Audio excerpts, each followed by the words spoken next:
Ayat yang turun di saat semua umat Islam ketika itu ingin pergi ke jihad, ingin pergi berperang semua. Lalu turun ayat ini mengatakan bahwa mesti ada sebagian di antara kamu yang pergi untuk memperdalam ilmu, untuk pergi menuntut ilmu sebagian dari kamu, untuk pergi menuntut ilmu yang tafaqahu fiddin. Tujuannya apa? Yunziru qaumahu bidzalika. Jadi ini penekanan dalam ayat ini sudah jelas. Peran yang akan kita ambil sebagai para penuntut ilmu agama, karena saya kira semua di sini akan belajar bidang hukum syariah, ya kan? Atau ada yang mau masuk ke dokteran atau farmasi atau apa? Ada nggak? Nah, karena alasan juga menerima. Karena alasan juga akan menerima itu. Gak ada kan? Jadi memang dari ini semua akan belajar belajar ilmu agama. Tentu tujuan dari kita belajar ilmu agama ini, tujuan dari para yang belajar ilmu agama ini yang akan menjadi peran dan setelah selesai dari situ adalah yunziru qaumahu bidzalika, memberi mengingatkan akan kebaikan kepada umat setelah kita kembali. Ini. Jadi kewajiban kita meninggal untuk itu, dan tujuan akhirnya mengingatkan masyarakat ke jalan benar setelah dia kembali dari menuntut ilmu. Jadi ini yang paling poin daripada tujuan kita belajar jauh-jauh sampai ke Mesir, karena kita ingin mendapatkan ilmu ini sesuai di mana tempatnya ada atau sesuai dengan sumber asli. Selanjutnya kita kehadiran kita untuk menuntut ilmu di bumi para nabi ini menjadi nilai lebih di mata masyarakat, karena kita adalah harapan yang akan membawa negeri ketika pulang ke daerah. Pesan yang menarik yang dititipkan kepada kita oleh orang tua kita, masyarakat kita di saat kita berangkat adalah nahnu ad-du'an qaulatul islam. Arif ad-du'an kan? Kita ini da'i ilallah. Tapi da'i di sini kita menyeru untuk kepada jalan Allah, kebaikan yang ditujukan Allah kepada agama Allah, tetapi tidak mesti kita itu hanya sebagai penceramah, hanya sebagai guru majelis taklim, hanya sebagai tidak mesti seperti itu. Karena sebagai dai berdakwah itu mempunyai skop yang cukup luas dan sangat luas.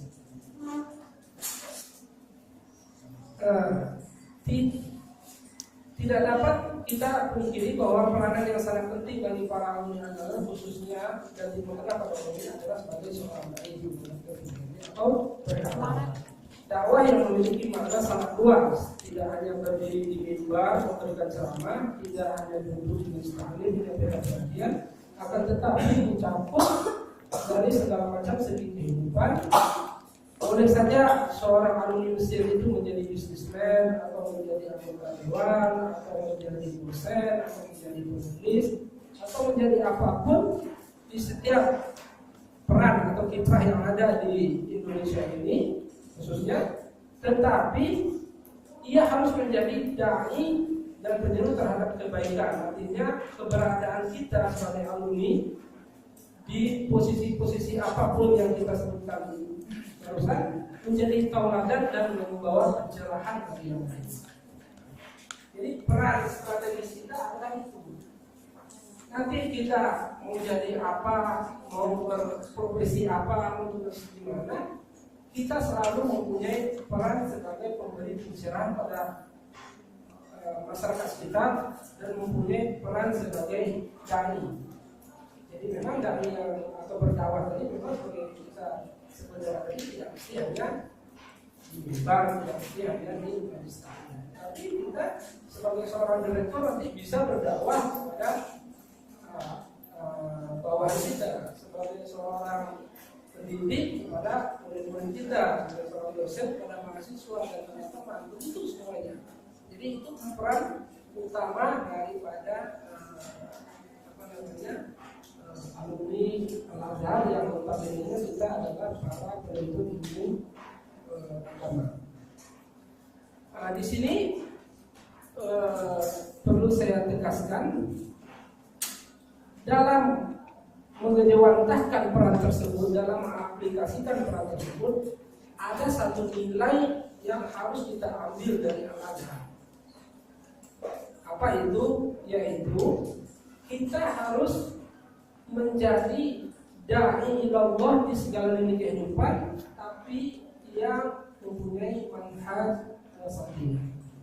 Konsep dan manhaj wasati yang ini merupakan adalah konsep yang dikembangkan oleh Al-Azhar. Jadi konsep moderasi Islam yang modern.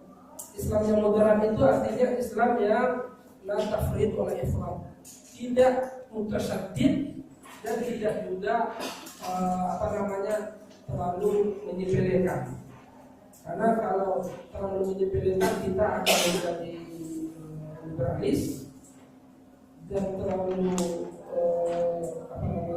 tersyadid kita akan menjadi radikalis. Jadi ini dua hal ini itu sebetulnya paham yang tidak dikembangkan oleh Al-Azhar.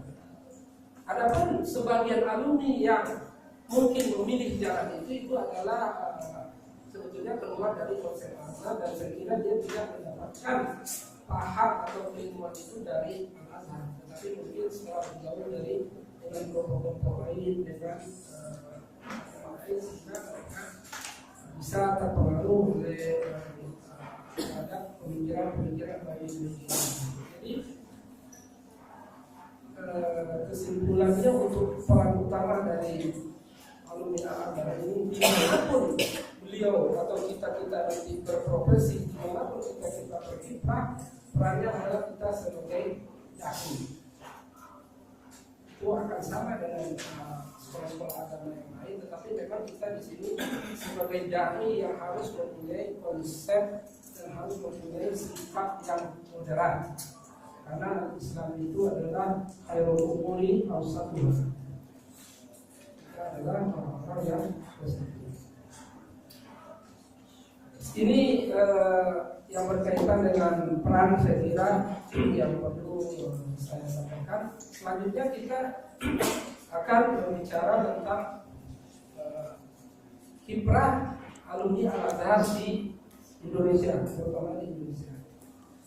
Perlu ada yang diketahui bahwasannya hampir dari semua lini kehidupan, hampir dari semua profesi yang baik di Indonesia ini, baik itu pemerintah ataupun swasta, segala bentuk dari profesi dan kegiatan itu menjadi lahan berkiprahnya alumni Al-Azhar. Dan ini sudah terbukti bahwasanya di semua lini kehidupan alumni Al-Azhar ada kiprahnya di sana. Dari sampai saat ini kita memang belum bisa mengumpulkan data alumni Al-Azhar secara fix, karena kita di sekarang ini juga sedang berusaha untuk itu data. Tapi paling tidak sekarang ini sudah lebih dari 2.000 alumni yang ada di tanah air, mulai dari awal tahun 2000 itu perkiraan kita sudah lebih dari 2.000. Karena data terakhir yang masuk itu ada sekitar hampir 1.000 alumni Al-Azhar yang ada di Indonesia. Di antara yang sudah terdaftar itu kita dapat mengklasifikasikan bahwasanya hampir dari semua lini kehidupan itu mereka berkiprah. Artinya ada berkiprahnya. Contohnya di antara alumni itu ada yang jadi pendidik, dan ini sudah memang ini profesi utama, kiprah utama daripada alumni Al-Azhar sejak dari awal sampai sekarang. Pendidik BK itu mereka memang yang punya pesantren ataupun yang mendirikan lembaga pendidikan umum maupun agama, baik itu yang menjadi guru di sekolah-sekolah baik negeri atau swasta, baik juga yang menjadi dosen pengajar di perguruan tinggi baik negeri maupun swasta, ataupun yang mengajar di majelis-majelis taklim di tengah masyarakat. Ini profesi atau kiprah yang dilakukan oleh dari data yang kita miliki sebagai pendidik di semua. Selanjutnya selain sebagai pendidik, banyak juga dari alumni Al-Azhar itu yang berkiprah di pemerintahan. Ada yang sebagai pemerintah dapat pejabat publik, ada yang di sekretaris dirjen masalah, atau ada yang sebagai kasubdit, atau ada yang sebagai staf di kementerian-kementerian, terutama Kementerian Agama, tapi tidak tertutup kemungkinan di kementerian lain. Kalau kita berbicara itu adalah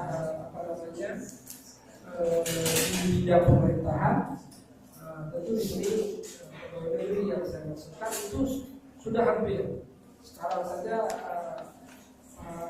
ketua Katakan ini Profesor Rosyad pernah jadi besar, pernah jadi rektor, pernah jadi beliau. Ini kan jabatan-jabatan birokrasi yang pernah itu bersebut. Ada lagi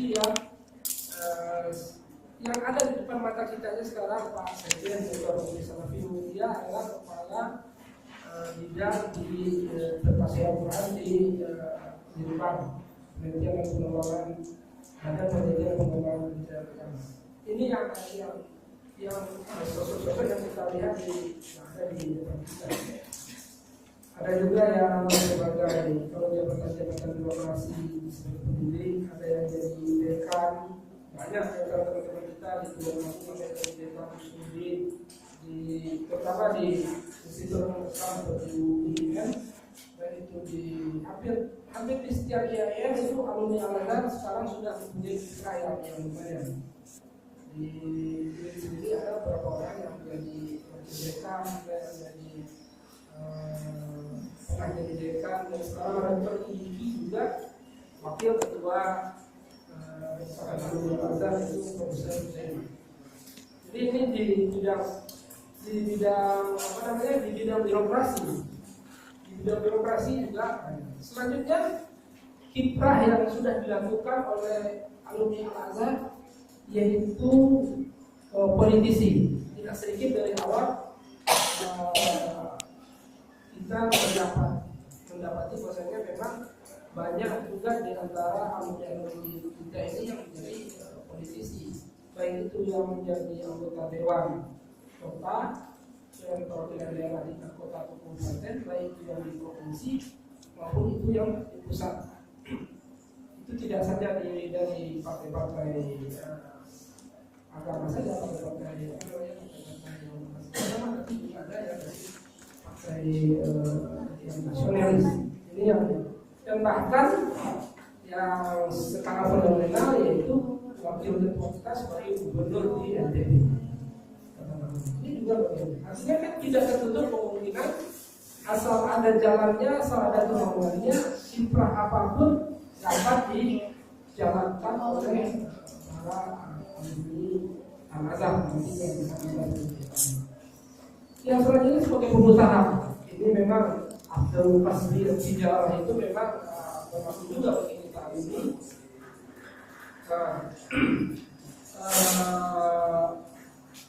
Artinya memang sebagian dari alumni Al-Azhar itu menggeluti bidang ini, terutama di bidang perjalanan haji yang mayoritas itu, tetapi tidak banyak juga yang dari pengusaha-pengusaha di bidang lain, misalnya sebagai eksportir, sebagai kalau di Surabaya itu ada usaha penumbukan sapi, usaha ini bisa dilakukan oleh alumni Al-Azhar. Di samping banyak lagi kiprah-kiprah di tempat lain yang bisa kita lakukan. Tetapi dalam semua ini, apa yang saya paparkan semua dari awal tadi yang berkaitan dengan kiprah, tentu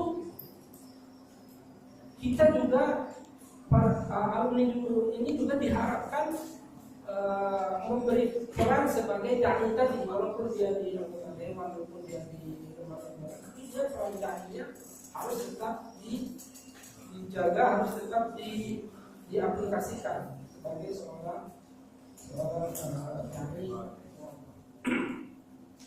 Inilah kira-kira gambaran umum antara peran dan kiprah Al-Azhar di Indonesia selama ini. Dan ke depan ada beberapa hal yang mungkin di sini saya berbicara atau saya sampaikan yang berkaitan dengan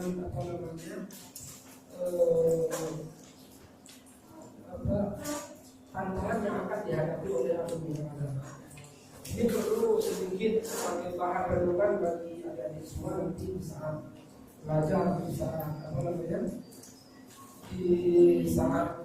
kita sudah di Mesir nantinya, tantangan-tantangan ini mungkin bisa jadi bahan pemikiran, bahan renungan, sehingga bisa mengambil langkah yang tepat untuk mempelajari apa atau untuk menuntut ilmu ini arah kita kemana. Yang pertama saya katakan, sebagai alumni sampai saat ini kita belum mempunyai networking yang baik. Ini menjadi tantangan bagi kita bagaimana nanti sejak dari masa mahasiswa adik-adik sudah mulai mencari jaringan, menjalin jaringan dengan teman-teman, bukan hanya yang berpendidikan, tapi semua yang ada di Peru sampai kata itu. Jadi kalau sekarang ada 400-an orang kemudian itu perlu itu menjaga network itu untuk pengembangan berikutnya. Di samping itu networking ini tentu juga adik-adik harus bisa berhubungan terus dengan kakak-kakak yang sudah menjadi alumni untuk mempersiapkan diri ke depan ini kita bagaimana. Setelah dari pendidikan ini kita mau kemana, itu untuk memudahkan kita sebagai yang sedang belajar dan akan menjadi ini, untuk memudahkan kita bisa berkiprah, bisa establish cepat nanti setelah kita pulang. Salah satunya adalah membangun jaringan ini. Jadi hubungan ini harus selalu kita jaga, sehingga nanti adik-adik dapat jalannya dengan cepat, mudah dan bisa tepat. Itu yang berkaitan dengan satu jaringan. Yang kedua adalah banyak hal yang menjadi tantangan peran alumni Al-Azhar ini, pengembangan kiprah alumni Al-Azhar ini nantinya atau di masa ini yang akan menjadi tantangan juga bagi adik-adik nanti setelah jadi. Yang pertama adalah perkembangan ideologi yang tidak terbatas. Kenapa saya katakan tidak terbatas? Karena dengan era globalisasi seperti saat ini, kita dapati bahwasanya pemikiran apapun itu mudah masuk bukan saja ke negara kita, tapi ke seluruh dunia. Kalau kita sebagai alumni Al-Azhar tidak bisa menyaring itu dengan konsep-konsep yang kita tadi, ini akan berbahaya bagi kita sendiri. Kenapa berbahaya? Memang kita lihat pemahaman ideologi. Kalau ideologi keagamaan saja begitu banyak, belum lagi ideologi barat, ideologi liberal. Ideologi keagamaan aja kita ada yang namanya Salafi, yang masih dalam konsep Islam, itu ada yang namanya Syiah, dan yang mereka mempunyai pemahaman yang kalau di dalam konsep Al-Azhar itu ya di luar mainstream kita sebagai yang punya konsep. Tetapi di saat kita terjun ke masyarakat nantinya, ini menjadi tantangan. Gimana menjadi tantangan? Satu, kalau ada salah satu kelompok yang belajar pendidikan di Timur Tengah ataupun bukan di Timur Tengah melakukan ideologi, misalnya mereka ideologi salafi ekstrim dalam artian mutasyadid. Karena di dalam Islam itu mutasyadid li nafsi itu memang diharuskan, tetapi tidak tepat rasanya kalau di dalam masyarakat yang notabene bukan semuanya orang Islam, di masyarakat yang menjadi ini kita dalam mutasyadid itu tidak tepat. Karena nanti ada konsekuensi konsekuensi baik persatuan ataupun terjadinya perpecahan, dan ini semua lebih penting daripada kita hanya mengedepankan, hanya menyodorkan paham-paham kita yang sebenarnya paham badil, dan itu ada. Bisa ada satu paham misalnya, tetapi tanpa melakukan paham itu pun ada paham-paham lain berganti atau yang bisa diterapkan untuk semua. Jadi ideologi seperti ini nantinya akan menjadi tantangan tersendiri bagi kita. Bagaimana kita bisa menempatkan diri di antara kelompok-kelompok itu. Apalagi nanti masyarakat bisa menilai di saat kita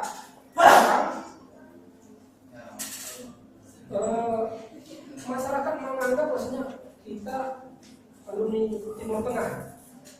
Mereka tidak peduli kita alumni Al-Azhar atau alumni alumni Madinah, alumni Yaman, alumni Irak, alumni Syria. Mereka tidak peduli ini adalah alumni dari Timur Tengah yang punya pemahaman agama yang bisa menjadi dakwah bagi umat. Kalau pada saat itu satu kelompok sudah turun di sana atau mereka sudah dipengaruhi oleh satu pemahaman, maka di saat kita datang kita akan dianggap sama dengan itu. Misalnya ada satu pemahaman, terus orang ini tidak menerima pemahaman tersebut, kelompok misalnya tidak menerima, di saat kita datang ke situ juga kita sudah dianggap sama dengan mereka yang telah memberikan pengaruh tadi. Kenapa? Karena kita semua ini dianggap alumni Timur Tengah. Ini tantangan sendiri kayaknya bagi saudara-saudara untuk bisa eksis di masyarakat. Ada cerita yang berkaitan dengan ini yang terjadi di daerah saya. Kebetulan saya datang dari Sumatera Barat. Kebetulan dari saya ada yang mereka itu mengembangkan lembaga pendidikan tahfidz. Nah ini tahfidz bagi anak-anak prasekolah. Tapi sebelumnya ada kelompok lain yang juga menyelenggarakan itu, tetapi asal-asalan. Ini kita ideologi seperti ini, tetapi ini bukan berkaitan dengan ideologi. Yang akhirnya perkembangannya tidak bagus. Tapi di saat anak-anak ini datang, masyarakat sudah langsung skeptis. Berarti akan terjadi lagi seperti ini. Nah, jadi ini halnya seperti ini. Jadi awalnya seperti ini. Jadi kita di saat datang ke satu kelompok masyarakat, di saat masyarakat itu sudah menerima satu satu pemikiran dan mereka tidak menerima secara baik dan secara benar, tentu nanti kita juga akan dianggap sama seperti itu. Nah, itu yang berkaitan dengan tantangan ideologi yang harus diperhatikan. Yang selanjutnya ada hal sebagai alumni baru, tentu yang paling mengedepan nanti adalah yang berkaitan dengan tantangan maisha, kehidupan. Karena ini di saat Anda pulang dari Al-Azhar, di saat Anda pulang dari Mesir setelah menamatkan lain sampai 2, pasti yang ada di benak sekalian, saya mau jadi apa nanti? Benar atau tidak? Kalau sekarang saya tanya, sebelum Anda melakukan pendidikan itu, sebelum ada pendidikan, selesai di sana, Anda menjadi apa?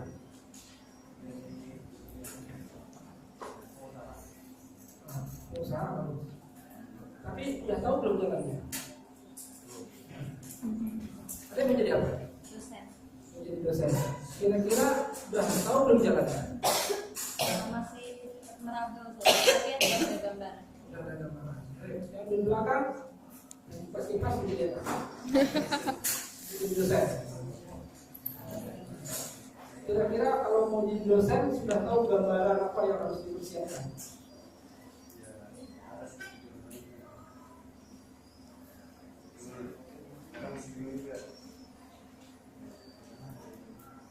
Masih jauh ya, itu menurut saya. Jangankan juga masih bingung sebenarnya. Jadi ini berkaitan dengan apa yang saya sampaikan tadi, yang berkaitan dengan usaha tersebut. Tapi lagi-lagi ini berkaitan juga dengan membangun jaringan. Berkaitan lagi dengan membangun jaringan tadi. Sehingga selama antum sekalian menjalankan pendidikan nantinya, itu bisa sudah bisa mengarahkan, pulang saya mau jadi pengusaha, tentu pengusaha yang lama, pengusaha yang bisa menjadi pencerah bagi lingkungan kita, bagi masyarakat kita. Begitu juga yang mau menjadi dosen, tentu juga seperti itu. Atau yang mau balik ke pesantren, yang paling aman adalah di antara kiprah alumni Al-Azhar selama ini yang saya lihat yang paling aman di antara mereka adalah para teman-teman kita yang sudah mempunyai lahan pengabdian, yang punya pesantren, yaitu keluarga pesantren. Itu mereka sudah tidak terlalu banyak berpikir lagi untuk bagaimana memikirkan maisha ke depan. Karena memang dia sudah selesai, dia harus belajar sebaik-baiknya, tamat S1. Setelah itu dia pulang, ada tempatnya pesantren yang mau dia pulangkan atau sekolah dari saudaranya, sekolah dari orang tuanya. Ini yang mau dia ini. Tapi tentu saya rasa tidak semuanya dari kita ini punya pesantren. Mungkin dari tidak semuanya dari kita punya pesantren dan tidak semuanya kita punya sekolah. Mungkin dari sekian yang berangkat ke Mesir itu 10% lah yang keluarga pesantren. Kalau sekarang ada 5.000, paling 500-an yang dia punya keluarga pesantren. Ya, ini kaitan yang baik dari Aceh sampai ke Papua sana.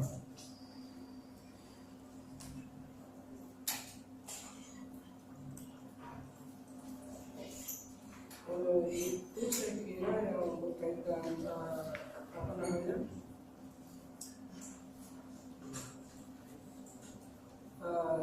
yang berkaitan dengan maisha yang saya sebutkan tadi, maksudnya tidak sedikit daripada para alumni itu yang ketika pulang ke tanah air masih bingung bagaimana mendapatkan penghidupan, sehingga terkadang dapat menjadi penghambat bagi konsistensi jalan dakwah, dalam artian jalan dakwah yang bisa diintegrasikan antara para alumni. Di saat kita kebingungan dengan masalah ini, tentu masing-masing berjalan sendiri-sendiri. Si fulan bagaimana dia dapat eksis, dia punya metode sendiri. Si fulana juga begitu. Sehingga karena saking kita terlalu memikirkan hal tersebut, itu akhirnya kita berjalan secara individu-individu. Padahal peran alumni itu kalau dikaitkan, kalau dipadukan di dalam sebuah peran yang terintegrasi antara satu dengan lain secara kolektif, itu tentu akan menjadi lebih berbobot dan lebih bermakna. Sebetulnya selama ini kalau didata secara individu-individu, semua alumni Al-Azhar itu punya kiprah yang bagus dan peran yang bagus. Tetapi kan selama ini kita tidak pernah. Misalnya ikatan-ikatan alumni atau alumni-alumni yang terorganisir yang dari misalnya alumni sekolah Amerika atau di Australia, di wacana pemerintahan mereka itu lebih tinggi daripada alumni akar yang sudah ada sejak tahun 40.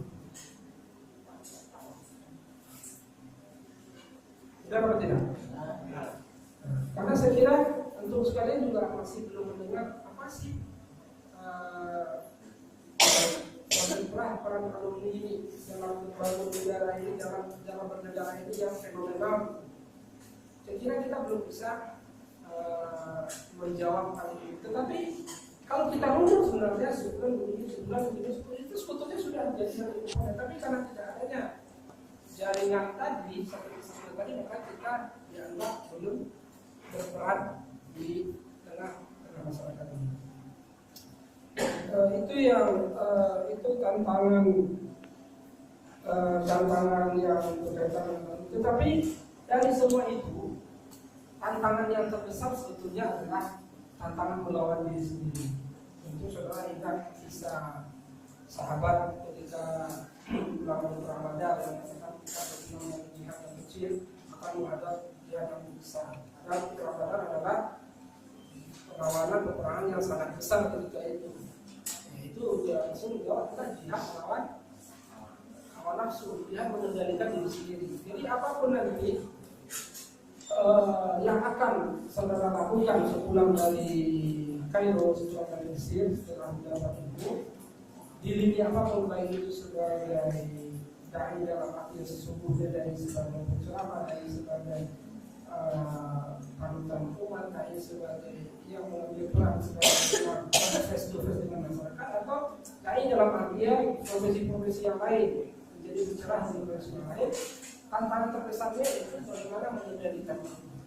Sebab kalau salah dalam mengendalikan diri, yang akan dijudge atau dinilai oleh masyarakat bukan person-person Anda sendiri, tetapi kita semua kena.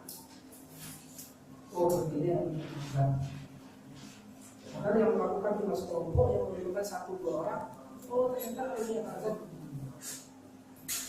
Dan ini pernah terjadi di saat saya pergi beberapa tempat ke cabang-cabang dari cabang yang ada di daerah-daerah. Ini terjadi khususnya bagi satu orang ketika di satu kampung, suatu daerah, di saat hakim Jumatnya tidak datang karena satu dan lain hal, pada saat itu ada masyarakat yang tahu salah satu alumni Al-Azhar dan dia diminta untuk menjadi hakim. Dan dia bilang tidak sanggup. Itu ada saya dapat reportnya, saya dapat. Ini satu hal yang sangat tidak sangat tidak pantas. Karena kita harus sadar, kalau kita tidak bisa ceramah panjang lebar sampai berminit-minit, paling tidak dia naik hanya menyampaikan rukun dan syarat khutbah saja, tausiah 1, 2, 3 menit menyampaikannya. Masa tidak ada dalam kepala dia yang dia pelajari ilmu selama ini yang belum dia bisa disampaikan? Ini menjadi tantangan tersendiri bagi para alumni nanti. Para adik-adik selesai untuk itu. Dan ini sangat-sangat memalukan. Mudah-mudahan pada diri kita ini tidak terjadi hal seperti ini. Karena setidak-tidaknya yang wajib-wajib, yang pokok-pokok itu memang kalau hal-hal yang berkaitan dengan ada kebiasaan, mungkin bisa saja kita tidak hafal, tapi kita tahu misalnya masyarakat kita masih kebanyakan yang mendekat dari nahdien misalnya melakukan tahlil. Kalau itu kita tidak bisa, tapi kan ada bukunya atau kita ada temannya, mungkin kita bisa memposisikan diri. Tapi jangan bilang itu kita tidak bisa atau tidak sanggup. Itu satu hal yang sangat tidak pantas bagi seorang dunia. Saya kira sebagai sharing awal untuk ini saya cukupkan sendiri karena kita juga akan Jumat setelah ini. Mudah-mudahan kemudian kita setengah 12 bisa ada setengah jam lagi untuk diskusi tanya jawab, sehingga apa yang ada didapatkan nanti dari awal pembekalan hari Senin yang lalu sampai hari ini berdebatkan, mudah-mudahan itu bermanfaat. Karena memang saya sampaikan, memang kami tidak bisa menyelenggarakan untuk 400 calon mahasiswa tersebut. Jadi kayaknya ini semua adalah orang-orang yang kami pilih. Kami yang ada yang mendaftar sendiri nggak? Ini semuanya mendaftar gitu. Tapi kan berdasarkan pilihan. Banyak yang mendaftar, tapi 46 orang ini memang menurut kami mempunyai potensi untuk bisa berkembang di kemudian hari sehingga menjadi cikal bakal daripada generasi-generasi bangsa yang bisa memberi kebaikan untuk bangsa kita ini dan terutama untuk umat Islam di Indonesia. Saya kira demikian dulu sebagai pembuka. Kalau ada yang mau dalam bertanya silakan saja sambil menunggu saja. Nah, terus nanti langsung saja tanya satu saya jawab, itu ya silakan.